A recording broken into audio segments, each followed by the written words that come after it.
This is Adam, and he suffers from gout. Try Urol.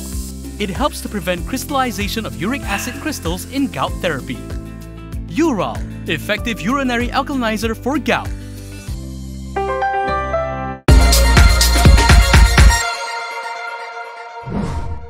Good evening, I'm your host Camelia and you're watching KiniNews. A Bersatu MP has claimed that a confidence and supply agreement offer was given to opposition leader Hamzah Zainudin. He also claimed that there were conditions attached.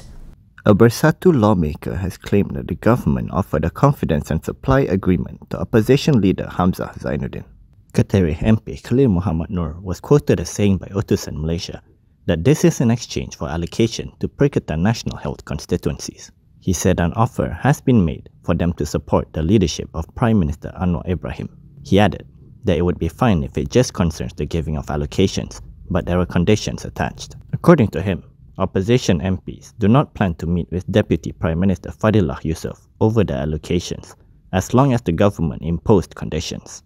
He added that the government should not include specific conditions for MPs to receive the allocations. Elaborating, he said although the opposition wants the allocations, they will not go as individuals and will only go on a consensus basis.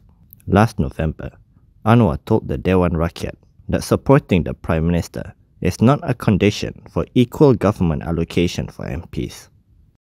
Muda and Saddiq will not be joining Perikatan Nasional's roadshow. This is according to its Secretary General Amir Hariri Abd Hadi. Muda and Muar MP Saddiq Rahman will not join the Perikatan Nasional roadshow. This is according to Muda Secretary General Amir Hariri Abd Hadi. Amir confirmed the matter to Malaysia Kini and reiterated Muda's strong position as the third force, as well as serving as the check and balance. He said Muda is united in its commitment to serve as the third bloc both inside and outside of Parliament and will continue to act as a check and balance to the two main political blocs in Malaysian politics.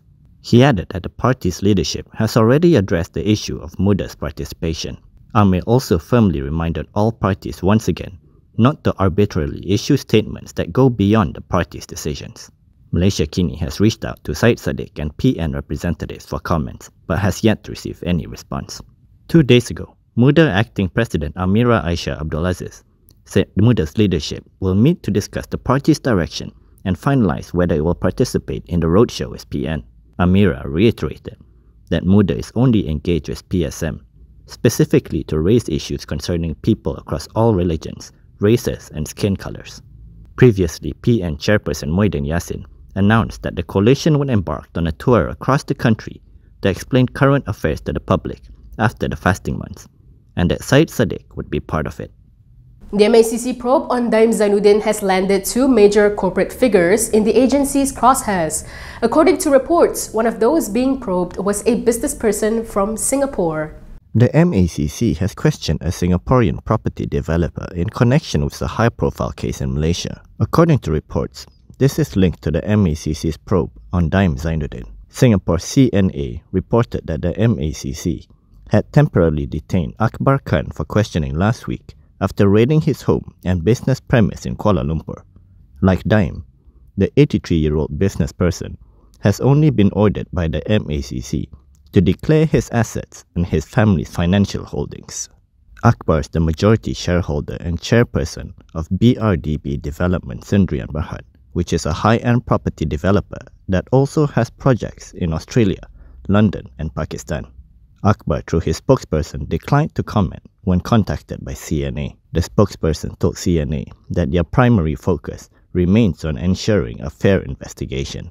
According to the report, Akbar became friends with Daim in the late 1980s. Meanwhile, the CNA report alleged that days before the MACC grilled him, the graftbuster had also grilled a prominent former GLC boss.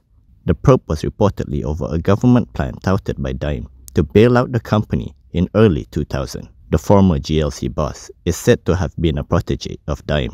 An interfaith group wants the Attorney General to warn the Kelantan government against reenacting the 16 Sharia criminal code provisions, which had been nullified by the federal court. The group said the move was unconstitutional and a disrespect to the court's decision. The Attorney General has been urged to intervene in the Kelantan government's move to reenact the 16 Sharia criminal code provisions, which were nullified by the federal court. The call was made by the Malaysian Consultative Council of Buddhism, Christianity, Hinduism, Sikhism and Taoism. In a statement, they said as the guardian of public interest, rule of law and the federal constitution, the AG must act. They added that reenacting the provisions would pose a serious threat to democracy and destabilize the country, and all should act in the best interests of the country and uphold constitutional democracy. On February 9th, the federal court struck down 16 of the Kelantan government's Sharia criminal provisions after a legal challenge by lawyer Nik Elin Zurina Nik Abdul Rashid and her daughter, Tengku Yasmin Natasha Tengku Abdul Rahman. However, on March 6, the Kelantan Legislative Assembly passed a motion to reenact the 16 provisions. Commenting on this, the group reminded the Kelantan State Legislative that it is bound by the federal constitution and the federal court's decision. It also reminded Kelantan lawmakers that the court mentioned there was already a federal law in existence on the same matter as provided for in Federal List 1, where only the parliament has the power to legislate. The group said the Attorney General, as the guardian of the law and public interest, should warn the Kelantan government about their unconstitutional move, which is a disrespect to the federal court's decision. PAS has paid their debt to the former Harakah printer. According to a lawyer involved in the case, PAS has made the judgment payment and has withdrawn the appeal against the court's decision. PAS has finally settled the debt of over 659,000 ringgit with the former printer of Harakah, the party's official newspaper, as decided by the court. According to sources, the payment was made via a check delivery to a lawyer representing NAJ Press Resources on March 7th.